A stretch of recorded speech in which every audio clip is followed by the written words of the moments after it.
Vinicius junior এবং Lautaro Martinez এই দুজন ফুটবলারদের মধ্যে 2026 সালের বিশ্বকাপে কে এগিয়ে রয়েছে চলেন বন্ধুরা দেখি।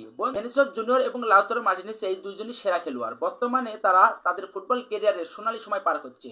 তো বন্ধুরা 2026 সালের বিশ্বকাপে এই দুজন ফুটবলারদের মধ্যে কে এগিয়ে রয়েছে চলেন আজকের এই ভিডিওর মাধ্যমে তা জানি। বন্ধুরা 2026 সালের বিশ্বকাপ শুরু হতে আর এক বছরের মতন সময় রয়েছে। এরই মধ্যে এই 2026 সালের বিশ্বকাপকে ঘিরে সব দেশই আয়োজন শুরু করে দিয়েছে বা প্রস্তুতি শুরু করে দিয়েছে যে বিশ্বকাপ জিতার। তো বন্ধুরা আজে বাজে আর কথা না বলে 2026 সালের এই বিশ্বকাপে ভেনিসিয়াস জুনিয়র এবং লাউতারো মার্টিনেজ এই দুজন ফুটবলারদের মধ্যে কে এগিয়ে রয়েছে চলেন তা জানি। বর্তমানে ভেনিসিয়াস জুনিয়র রিয়াল মাদ্রিদের হয়ে দারুণ খেলছে, অন্যদিকে লাউতারো মার্টিনেজও দারুণ খেলছে।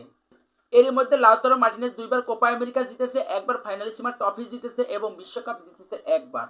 অন্যদিকে ভেনিসিয়াস জুনিয়র কোপা আমেরিকা জিতেছে একবার, চ্যাম্পিয়ন লিগ ট্রফি জিতেছে একবার। তো দেশের হয়ে ভেনিসিয়াস জুনিয়র এখন পর্যন্ত বিশ্বকাপ ব্রাজিলকে জিততে পারেনি, কিন্তু বর্তমানে ভেনিসিয়াস জুনিয়র যে ফর্মে রয়েছে এই ফর্ম যদি ধরে রাখতে পারে আর ব্রাজিল দল ভেনিসিয়াস জুনিয়রকে যদি সঙ্গ দিতে পারে তাহলে যে কোনো দলের বিপক্ষে ভেনিসিয়াস জুনিয়র যদি জ্বলে উঠে তাহলে যে কোনো দলের বুকে কাঁপন ধরাতে সক্ষম।